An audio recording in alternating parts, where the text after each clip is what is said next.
एक और एपिसोड में आपका स्वागत है। इस यात्रा को लेकर इस वक्त हम पहुंचे हैं ओबरा विधानसभा में। ओबरा सोनभद्र, जिसको सोनांचल कहा जाता है, ऊर्जांचल कहा जाता है, कोयलांचल कहा जाता है, तमाम नामों से विख्यात है। अभी कुछ दिन पहले सोना निकलने की चर्चा हुई थी, तब एक बार फिर से ये हाईलाइट हुआ था।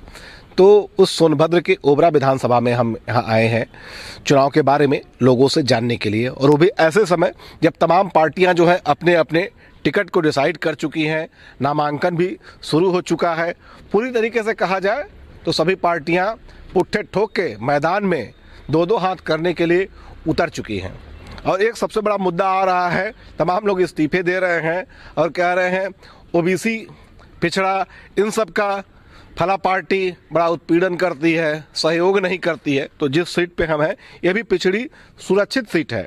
भारतीय जनता पार्टी के संजीव गौड़ पिछली बार विधानसभा में यहाँ से विजयी हुए थे। 5 साल बीत चुके हैं। अब जानते हैं यहाँ की जनता से कि इस बार क्या माहौल बन रहा है। इस बार बताइए क्या माहौल बन रहा है। माहौल तो अच्छा ही बीजेपी का है सर। यहाँ के जो अभी प्रत्याशी का अभी घोषणा नहीं हुई है किसका नाम आ रहा है, अभी जो माहौल है सर अच्छा है। ऐसा क्या काम किया बीजेपी ने कि माहौल आप अच्छा कह रहे हैं? सर बीजेपी यहाँ जो काम करी सो ठीक है किया है। जो रोड मतलब यहाँ के रोड फोड जो है, और पानी वानी, हैंड पाइप, टॉयलेट और आवास जो भी है सर, उन्हीं के माध्यम से और प्रधान जी के माध्यम से मिला है सर। आप बताएं, आप तो भगवा पहने, लग रहा है भाजपाई हैं जी। तो क्या लग रहा है इस बार माहौल भाजपा का क्या है? बिल्कुल भगवामय माहौल है यहाँ, और भारतीय जनता पार्टी की दोबारा यहाँ पे सीट विजयी होगी। और पिछली बार जो श्री संजीव कुमार गौड़ जो अभी बाद में अनुसूचित जनजाति समाज कल्याण मंत्री बनाए गए, और इन्होंने बहुत अच्छा कार्य किया है इस बेल्ट में। पूरे मुख्यतः रूप से ये जो बेल्ट है वो शेड्यूल ट्राइब्स बेल्ट है, और दलित लोग बहुत हैं यहाँ।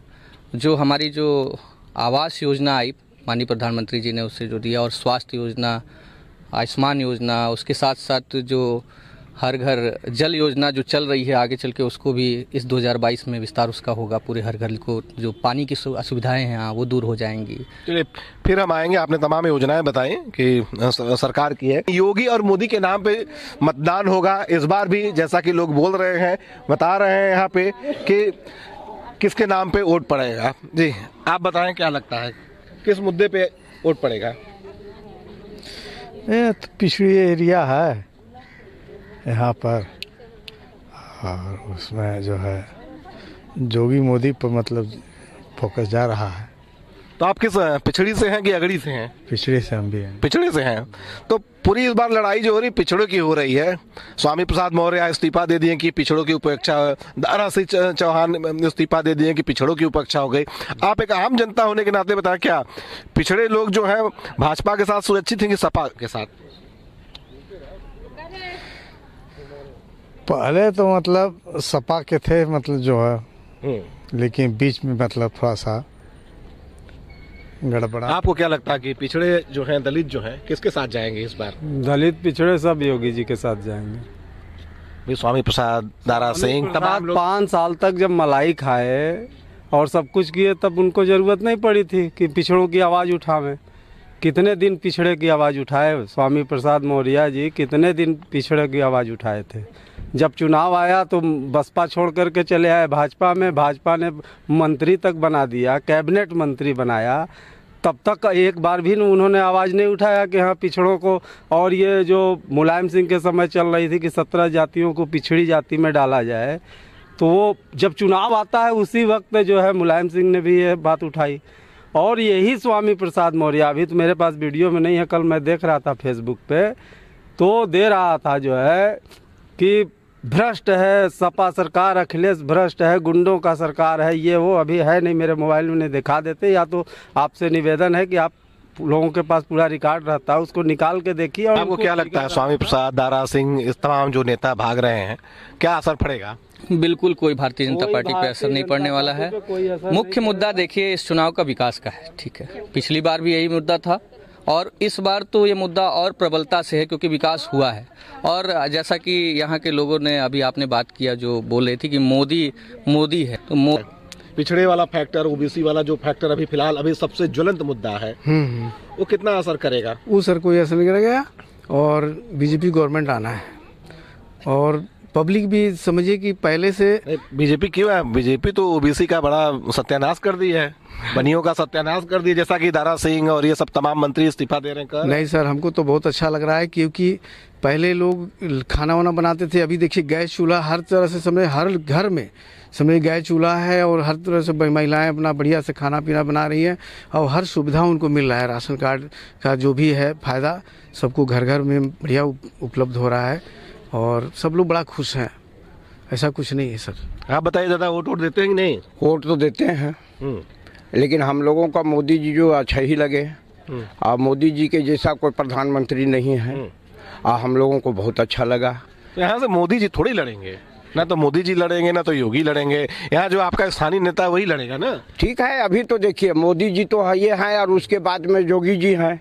अब योगी जी जो हैं, अब आगे के आगे हम नहीं बता सकते हैं कि इसमें अखिलेश आएंगे कि मोदी जी आएंगे, अब ये नहीं बता सकते। अच्छा, पिछड़ों की बात करें, चूंकि ये सब एरिया जो है पिछड़ों का है, तो ये पिछड़े किसके साथ जा रहे हैं? हम लोग कहाँ जाएंगे? हम लोगों का किससे अभी उतना तो मुलाकात है नहीं जो कि हम लोग जाएंगे उनके पास में। फिर भी किसी से थोड़ा थोड़ा प्रेम तो रहता ही है ना। प्रेम अभी हम लोगों की किसी से मुलाकात नहीं हुआ था। बड़े समझदार मतदाता हैं, सब पता है किससे मोहब्बत है किससे प्यार है, सब पता है, लेकिन अभी डिस्क्लोज नहीं होंगे। जब सिंदूर दान करने जाएंगे तभी पता चलेगा किसको सिंदूर डाला है। जी आप बताएं, ये पिछड़ों और दलितों वाला मुद्दा जो है क्या गुल खिलाएगा इस बार? नहीं, गुल खिलाएगा पिछड़ों और दलितों का, लेकिन इसमें भी बीजेपी का रोल अच्छा ही है, समझ गए ना। इसमें भी बीजेपी का रोल अच्छा है। लेकिन कहा जा रहा है कि बीजेपी ने काफी उपेक्षा की है, तभी तो उनके विधायक सब भाग रहे हैं, मंत्री भी भाग रहे हैं। नहीं नहीं, ऐसा कुछ नहीं है। भागने के लिए तो बीजेपी से भी भागे हैं, और सपा से भी भागे हैं, बसपा से भी भागे हैं। भागने वाले तो भगेड़ू जो है वो भागते ही रहेंगे। भगेड़ुओं की बात मत करिए आप। भगेड़ू जो तो भागने वाले ही हैं। वो जो भागे हैं आज बीजेपी से, उस पिछले भी दूसरे ही पार्टी से भागे हुए हैं, वो भाग के ही बीजेपी में गए थे। वो अभी नहीं भाग रहे हैं, वो भगेड़ू है ही हैं वो। भाग के गए। आप बताएं, आप लोग युवा हैं, क्या लगता है कि युवा किधर जाएंगे? देखिए सर, युवा लोग तो सपा में जाएंगे। किस लिए? क्योंकि भाजपा सरकार में सर कोई भी वैकेंसियाँ नहीं आई। वैकेंसी तो बहुत आई। नहीं आई सर, और कोई चीज़ कोई भी वैकेंसी तो बहुत आई, ये बात अलग है कि परीक्षाएं नहीं हुई। परीक्षाएं नहीं हुई, क्लियर नहीं हुई वैकेंसियाँ। सिर्फ इसलिए चले जाएंगे? बिल्कुल सर। तो एक युवा होने के नाते निश्चित रूप से इनका कहीं ना कहीं दर्द है। क्या लगता है कि इस बार भाजपा आएगी या सपा? तो भाजपा मतलब दिखाई पड़ रहा है आने का। दिखाई पड़ रहा है जी। तो ये हम मौजूद हैं ओबरा विधानसभा में। यहाँ की बात करें तो पिछड़े लोग हैं, सोनांचल कहा जाता है, कोयलांचल कहा जाता है। यहाँ की जनता, यहाँ जो आसपास तमाम इंडस्ट्री आप हमारे पीछे भी देख सकते हैं, ये रेणु सागर प्रोजेक्ट की चिमनियाँ चल रही हैं। तो इंडस्ट्रियाँ तो बहुत है, लेकिन यहाँ के स्थानीय लोगों को रोजगार जो है कम ही मिलता है, और मिलता भी है तो मजदूरी तक। सबसे अफसोस की बात है कि यहाँ के जो जनप्रतिनिधि हैं इन मुद्दों को नहीं उठाते हैं। ज़्यादा से ज़्यादा उठाएंगे राष्ट्रवाद के मुद्दे उठाएंगे, सरकारी नौकरी को उठाएंगे, लेकिन स्थानीय स्तर पे तमाम यहाँ पे रोजगार उपलब्ध है। उन रोजगार को ज़्यादा से ज़्यादा यहाँ के लोगों को कैसे दिया जा सके, इस चीज़ को उठाने की ज़रूरत है। और हमें बड़ा अफसोस है कि ये मुद्दा न तो जनता उठाती है न तो नेता उठाते हैं। तो आप बने रहिए भारत समाचार पर, फिर मिलेंगे किसी अन्य विधानसभा में।